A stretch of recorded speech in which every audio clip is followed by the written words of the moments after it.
Welcome to the Cowboys vs. Ninjas podcast. Usually we're all about, well, cowboys and ninjas. Yeah. Six shooters and katanas. But today, we're doing something a little different. We're diving headfirst into the world of ninjas, but not in the way you might think. Yeah. We're taking inspiration from some awesome flash fiction that you, the listeners, have sent in. Yes. And these stories, they're not your typical Hollywood ninja stuff, All right. We're talking about ninjas steeped in ancient traditions, wielding abilities that'll make you question what's even possible. It's really exciting to dig into. And our mission today is to uncover what makes these ninja stories tick. Absolutely. We want to explore those unique skills, those intense conflicts, and those little details that just stay with you long after you've finished reading, Exactly. It's about getting to the heart of what makes these stories so captivating. And you've given us two amazing narratives to work with. Yeah, two completely different stories on the surface. One is all about revenge, like visceral, The other one's about this ordinary kid who gets thrown into this hidden world.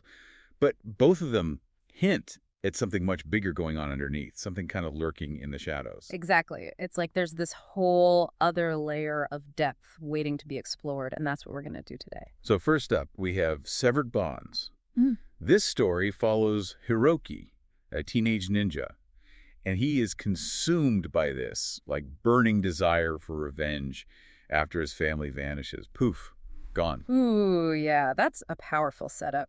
Starting with a character driven by vengeance, especially within the ninja world, it just automatically raises the stakes. It's personal, it's intense, and you're instantly drawn into his world. And dangerous. Yeah, and dangerous. And it's not just his motive that's interesting here. It's his abilities, the way they're described in the story. Yeah, his signature move is this thing called the diagonal cut. Right. And it's not just some fancy sword trick. It's like this inherited legacy passed down through his family. Right. It's like their secret weapon. And the way his blade is described, like a sliver of folded reality, it's almost like poetic. It gives you chills. Oh, yeah. It's not just a sword. It's like a key to something beyond our understanding. It's a blade that can actually cut through space. Yeah. And you know how he uses it? When he hits someone, they don't just get cut, they disappear. Yeah, they wink out of existence. It's not your typical sword fight, What does that kind of detail, what does it add to the story? It adds this whole other dimension, literally. Yeah. It takes the conflict beyond the physical, It becomes about something bigger, something almost metaphysical. Right. And the idea of a blade that can manipulate reality, it makes you think about the origins of that weapon, Where did it come from? And the consequences of using it. Yeah, it's scary. It's powerful stuff. It's like cosmic level stakes woven into this very personal story of revenge. Yeah, the personal and the universal, they're kind of intertwined in a really fascinating way. And, who is Hiroki after? He's after the elite Kurokage assassins. And at the beginning, they seem like the ones behind his family's disappearance. Right. They're the target of his rage, his obsession. But the story, it throws this massive curveball our way, doesn't it? Huge. Yeah, it's like, whoa, where are we going with this? So Hiroki, he has this encounter with a wizened Kurokage elder in a crumbling temple, like a scene right out of a movie. It's such a vivid image. And this meeting, it changes everything. We don't get a big showdown like we're expecting. Right. Instead, we get this cryptic information like whispered secrets about experiments and dimensional breaches. It's like suddenly the Kurokage, they weren't just murderers.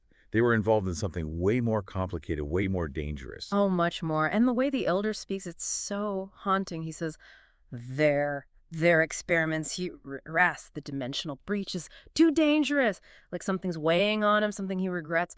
Yeah, that's heavy stuff. And then he drops this even more ominous line. They tried to stop it. They paid the price, like you will. Like, whoa. What happened to Hiroki's family? And what is this threat that's looming over everything? It's chilling, isn't it? And it immediately makes you question everything you thought you knew about the Kurokage. Yeah. Were they the bad guys? Or were they caught up in something they couldn't control? Yeah, maybe even victims themselves. Exactly. And this mention of dimensional breaches, it kind of injects this sci-fi element into the ninja world. Yeah. It's like, what were they messing with? What kind of reality were they tampering with? So many questions start popping up. And then the danger, it just explodes. The ground's shimmering. The walls are warping.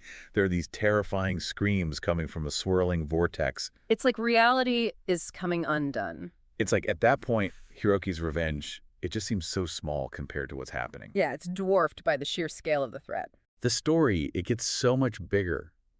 Like it zooms out from this personal quest to this potential threat to existence itself, And the elder mentioned forbidden jujitsu. It's like that implies a level of power, a level of danger that goes way beyond like normal ninja skills. Oh, absolutely. It's like they tapped into something they shouldn't have. And then, boom, the twist. Hiroki's blade, the very thing he's using for revenge, it's revealed to be the unraveling made manifest. Can you believe that? It's mind-blowing. Every single cut he's made to avenge his family, it's been weakening reality, and he had no idea. He's like unknowingly been a catalyst for the very destruction he's witnessing. It's heavy. It's a powerful irony, isn't it? The weapon he thought would bring him justice was actually contributing to a much larger injustice. It really makes you think about the unintended consequences of our actions, How our focus on personal grievances can sometimes blind us to the bigger picture. Yeah, totally. Like, what are we doing when we're so focused on one thing, And the way the remaining Kurokage are described, it's terrifying. They transform into these warped, monstrous beings feeding off the dimensional chaos. It's like a visual representation of how messed up things have become. It's like they've become embodiments of the chaos itself. They've lost their humanity, It's not just about defeating an enemy anymore. It's about confronting this fundamental breakdown of reality. And for Hiroki, everything changes. Revenge is gone. He's now fighting to survive, right? Yeah, and he has to deal with the fact that he might have played a part in all of this. That his quest for justice might have put the whole world at risk. It's a huge burden to carry. He's really highlighting that danger of tunnel vision. Like, his motivation was understandable, but his inability to see the bigger picture, it had some pretty devastating consequences.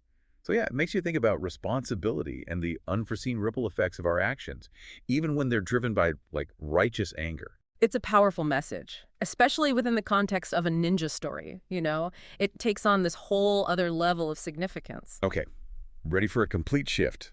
Let's move on to our second story, Smoke and Secrets. It starts with Ben, just a regular teenager playing video games. Yeah, typical teenager, right?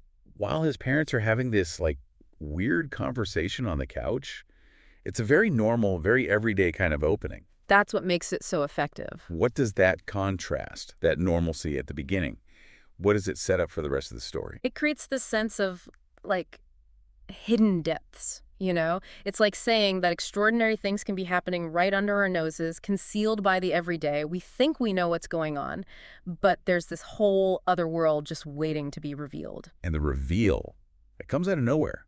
Ben's parents just casually mention that they're ninjas. Can you imagine? Like just dropping that into conversation. It's another Tuesday night, right?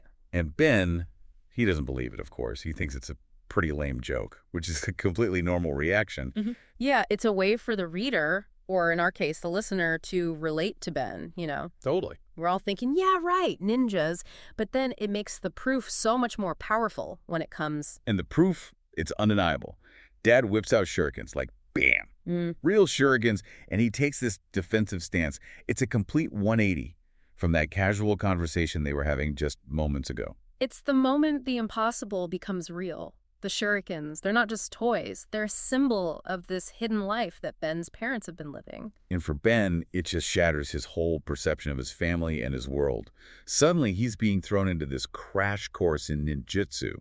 Stealth, combat, ancient scrolls, dodging ambushes. Talk about a steep learning curve. It's like the ultimate after-school program, but with way more danger. Way more. And the way he keeps using that smoke-out technique, it's interesting, isn't it? It's like a way for him to escape both physically and maybe even emotionally. Yeah, like when things get too intense, he just disappears in a puff of smoke.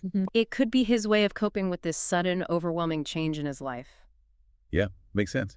And then we find out that Ben's parents weren't always just, like, ordinary parents. They were actually retired ninjas who got dragged back into this world because of some old feud with rival clans. Yeah. That adds a whole new layer to their secret, doesn't it? Absolutely. It shows that they have a history, a past that they've been trying to escape. And it explains why they kept it all hidden from Ben for so long. It's like they were trying to protect him from this dangerous world, but now it's all come crashing down around them. And Ben, he gets frustrated, right? He wants answers. Okay. So he confronts his parents during this sparring session. Yeah, he's not content to just sit back and let things happen anymore. He wants to know what they're protecting. Yeah. That's worth all this risk, all this chaos. It's a turning point for Ben. He's no longer just a passive observer. He's becoming an active participant in this story, even if he doesn't fully understand what's going on. And it's during that confrontation that we get this accidental reveal. Mom's jade pendant, she calls it the amulet of. It doesn't matter. Yeah. It's like she tries to brush it off. But her reaction and Dad's reaction tell a different story. Oh, yeah. Dad freaks out. Yeah. It's clear that this pendant, this amulet, it's not just some random piece of jewelry. It's a classic storytelling technique, right? Yeah. The seemingly insignificant object that turns out to be crucial to the plot. It's like Chekhov's gun, but with a mystical pendant. Exactly. And then, bam, the rival clan attacks. They rappel through the window, full ninja style, and they immediately identify the pendant as the amulet of transcendence. Their motive, greed, plain and simple. It's a very straightforward motivation compared to, like, the reality-bending stakes in the first story. It's a good contrast, though, you know? Oh, yeah. It shows that even in this world of ninjas and ancient artifacts, human greed can still be a powerful driving force. So basic. Yeah. But so powerful. Yeah. Ben, he reacts instinctively. He grabs the amulet and does his trusty smoke out to escape. And here's the cool part. The amulet itself reacts.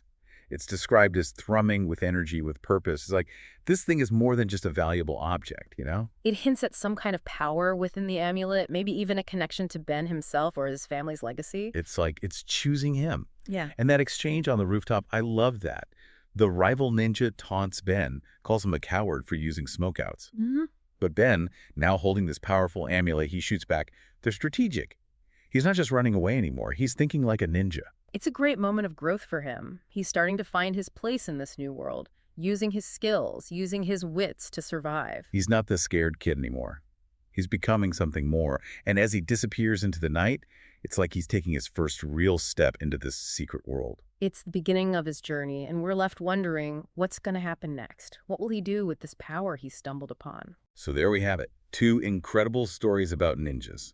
One, a tale of revenge with cosmic consequences. The other, an ordinary life turned upside down by a hidden legacy. Both of them just grab you and pull you in, don't they? They do. And what's really fascinating is the way they blend these incredible elements, like Hiroki's reality cutting blade or Ben's smoke bombs, with these very human motivations. Grief, revenge, the need to protect your family. It's that combination that makes them so compelling. Yeah.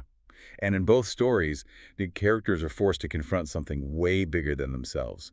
Hiroki's personal loss is tied to this threat to reality, and Ben's normal life is connected to these ancient conflicts and powerful artifacts.